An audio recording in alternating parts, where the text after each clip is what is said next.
to the Talent Optimization Podcast, the go-to podcast for CEOs and HR professionals wanting to bridge the gap between the strategy and tactical implementation of talent optimization within their organizations. Through interviews, predictive index, and personal experience, your host, Tracy Shirk, helps you discover the facets of talent optimization from both a CEO and HR perspective to truly create the dream team for your organization. Are you ready? Let's get started. Hello, everyone, and welcome to Talent Optimization.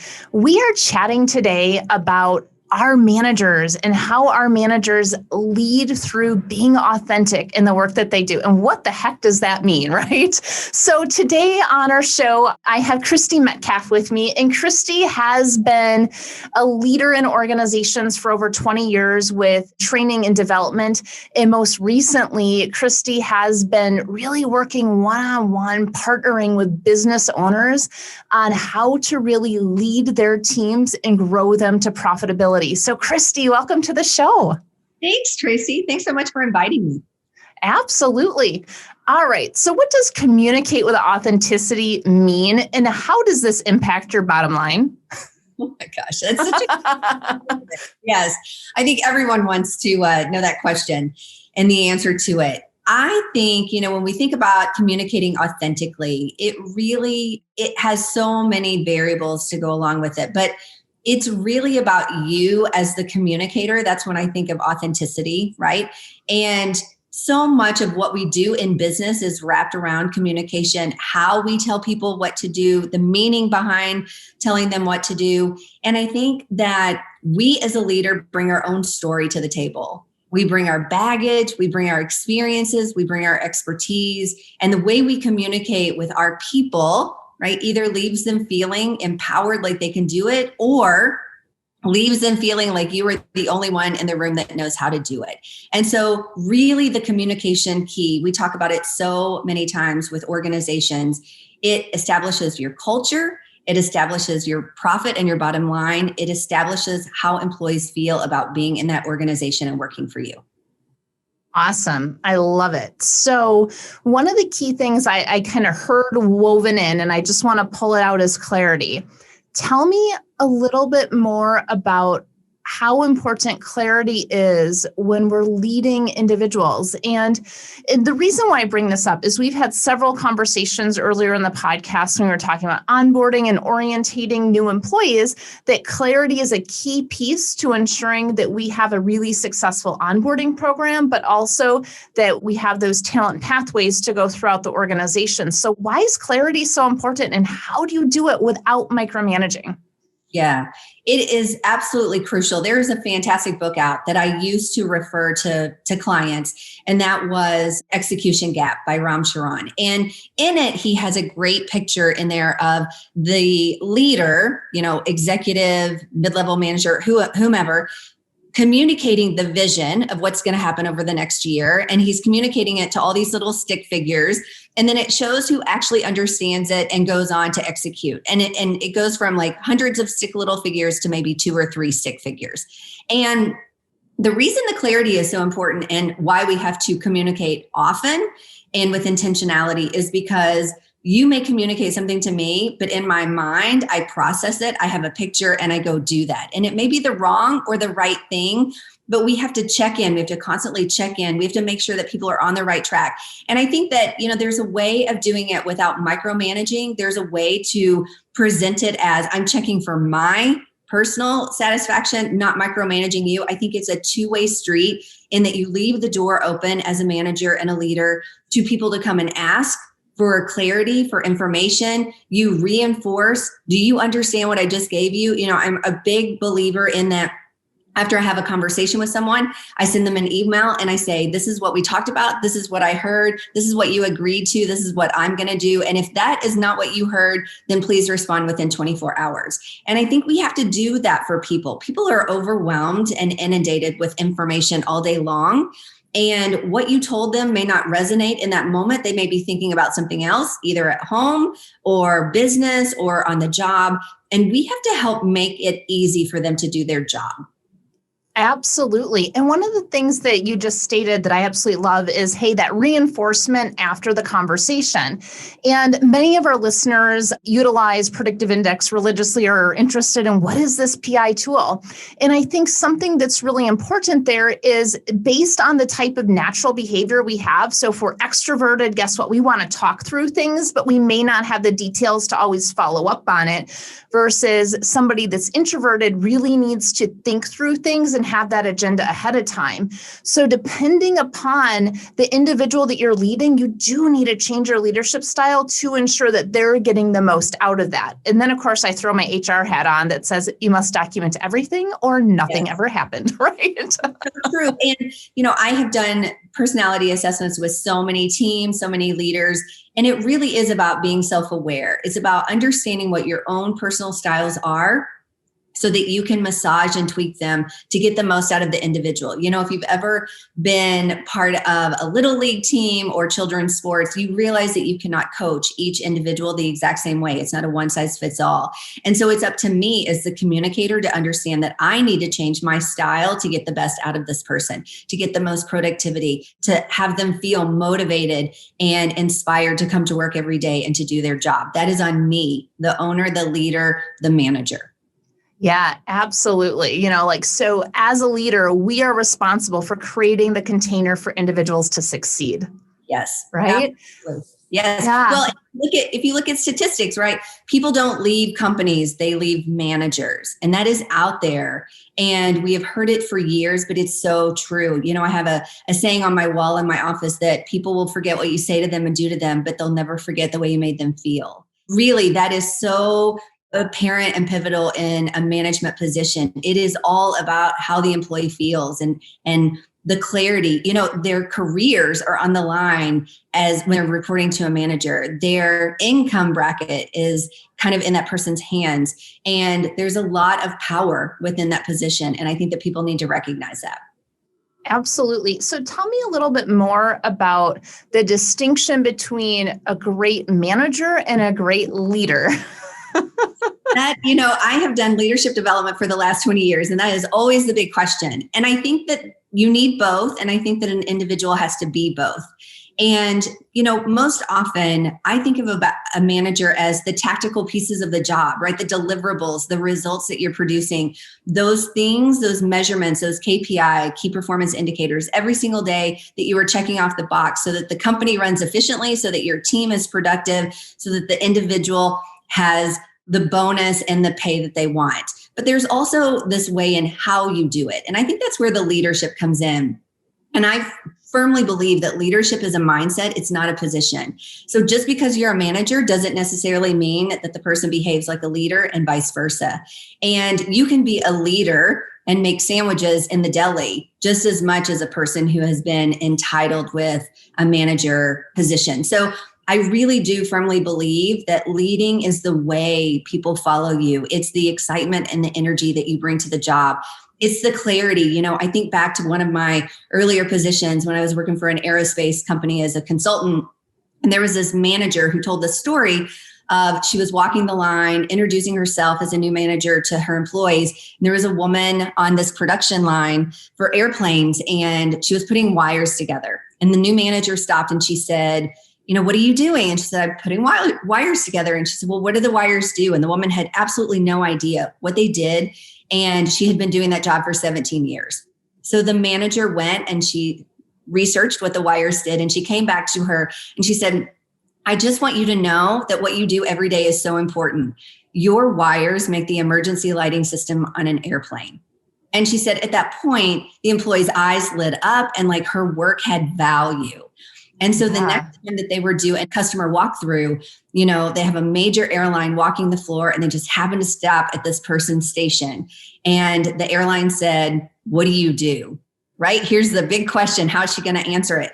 And she said, I put the wires together to make an emergency lighting system on an airplane. So in the event of an emergency, family, friends, and my community can get out safely. And that is clarity, right? That is telling them the why behind the job that they're doing. And I think that many leaders and managers lack poorly when it comes to this. It's really showing them the result of the work that they're doing and not just the labor that they're doing. Absolutely. And that's such a great story, because when we can tie that meaning to it, not only are we more energized in the work that we're doing, but we kind of ripple that out through the rest of our organizations and customers, clients as well. So thank you so much for that piece of that.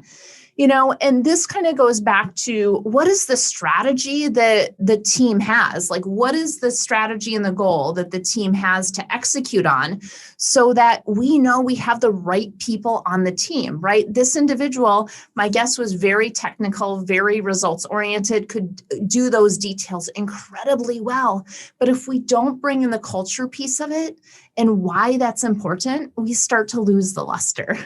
Yeah, we do. Well, and I always share the story of, every client that I've ever worked with, big corporation, Fortune 500s, every time I go in to meet with them, they're like, I just want you to know our challenges and our problems are unique. We're special. Everybody's special. Everybody's special. Everybody has something unique.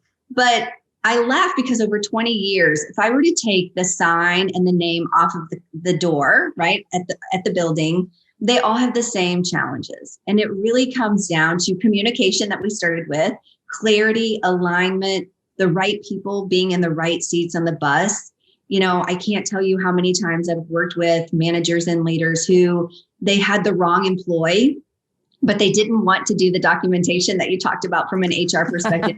They didn't want to put forth the effort either to bring this person up to where they could be performing, or to make a decision that they should not be within the organization. And I think that those are difficult scenarios. And yet, there are people that have existed for 15 and 20 years in a position and just been passed along, and they're really not even performing to the level that they are. And I don't believe that anyone comes to work. There are a few individuals, I always say that. I don't believe that most people go to work every day for 8 hours a day wanting to be miserable, wanting to not perform and not deliver.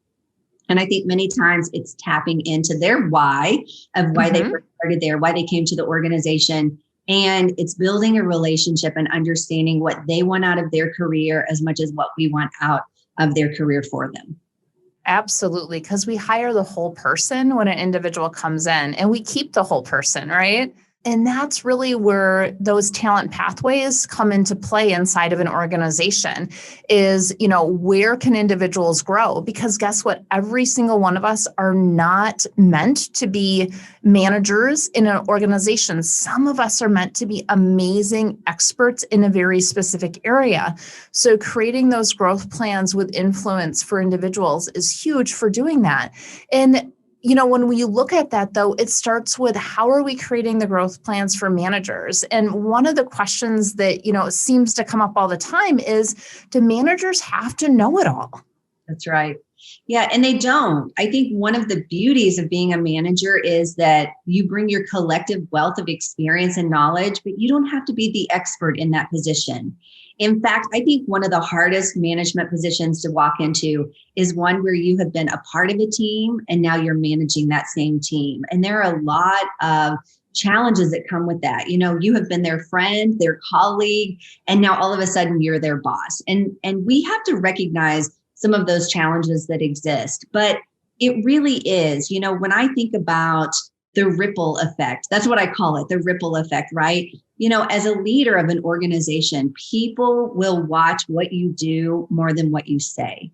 And, one of the things I always try to impart is that somewhere on a evening, sitting at dinner, you are someone's conversation at dinner. You are about the conversation at dinner, right? The manager, the leader of the organization. And many times I've worked with organizations where people like to refer to they are in charge. They make the rules. They don't allow us to do this. And I always ask the question of, who is they?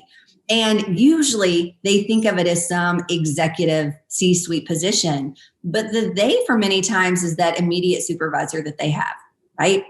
Yeah. that shapes the culture, that shapes the path that you're talking about, this journey that they're on in their career. And it comes down to they being connected, not only to the larger organizational goals, but the employees' goals as well. And I just love talking about the path and the journey because that looks different for each individual. Some people do not want to be managers. Some people should not be managers. I designed a workshop called Managing the Performance of Virtual Teams. And that was all around virtual teams. How do you collectively bring a team together and produce results when they're not sitting in the same location, which is so appropriate for the last year that what we've lived in. But it really is about performance based and making sure that each individual is bringing their strengths and their talents and what lights them up every single day. And if they're not doing that job, making sure that we help them find the right position to do. Absolutely. Absolutely. So when we look at, I want to dig in a little bit more to managers not having to know it all because they don't, right? But what's the downside of managers knowing it all, especially as we talk about this talent pathways pieces?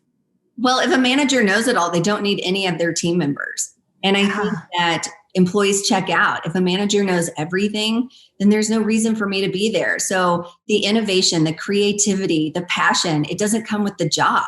And I think that it's a balance. I think many times when you look at new managers, they feel like they need to know it all. And in reality, they don't. They just need to pull the expertise and the skills from the people who are working around them and with them. And I go back to that breadth of knowledge. That's the reason you became a manager, right? You became a manager because you have lots of information and knowledge in multiple things, not just in the job that's being done, right? Right. So your role is to bring the passion out and to let people do their jobs well by removing the barriers, the roadblocks, the landmines that get in the way of them producing. And I think that that's it. So many first line managers think I do have to know it all, but they don't. They've been promoted to bring the best out in people. And, 75% of their time should be spent on people development. And yet they get sucked into the minutia of the meetings and the administrative work. And that's really not where their time should be spent.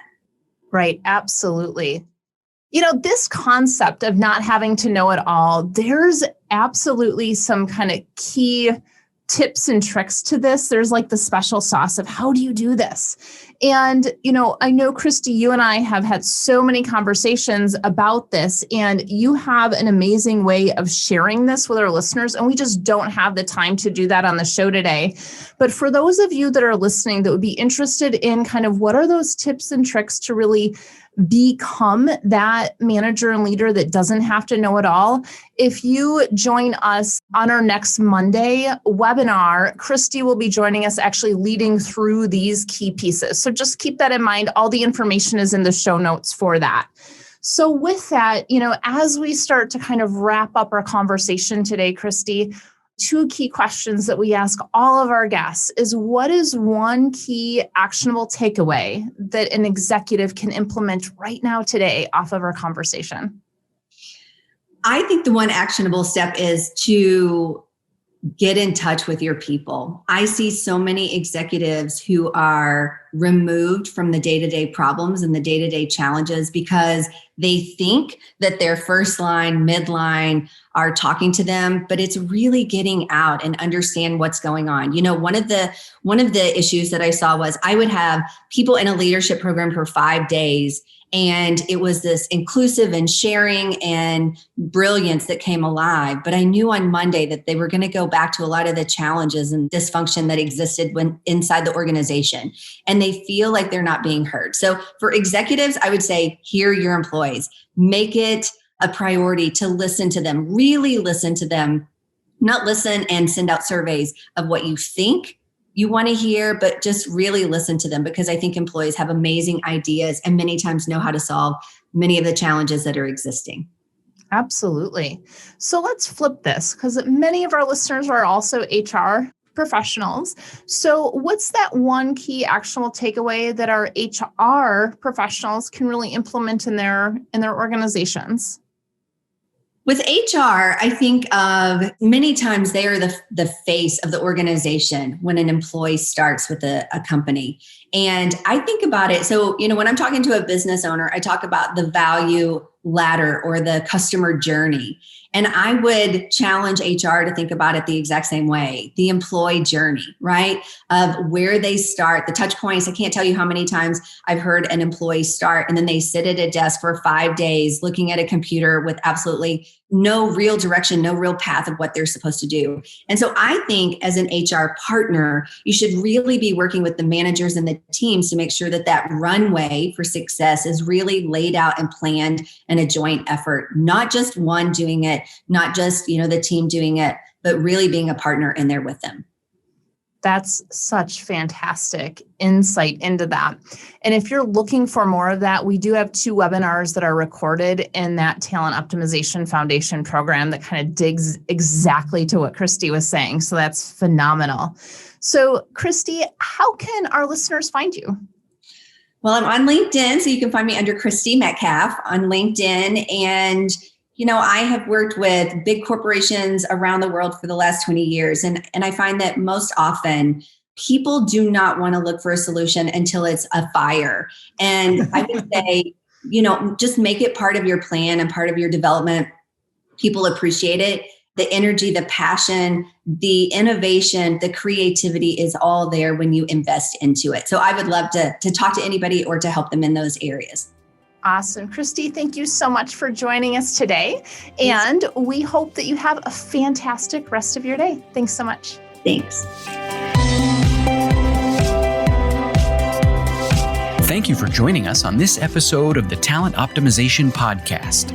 You'll find more tools and resources for CEOs and HR professionals looking to bridge the strategies versus implementation gap of talent optimization at elevatedtalentconsulting.com. We've also created a free, valuable resource for you to begin bridging the gap called the Talent Optimization Foundation Membership Program. You can access it for free at elevatedtalentconsulting.com/foundation. Be sure to tune in next week for another episode to learn more about talent optimization and creating a dream team for your organization.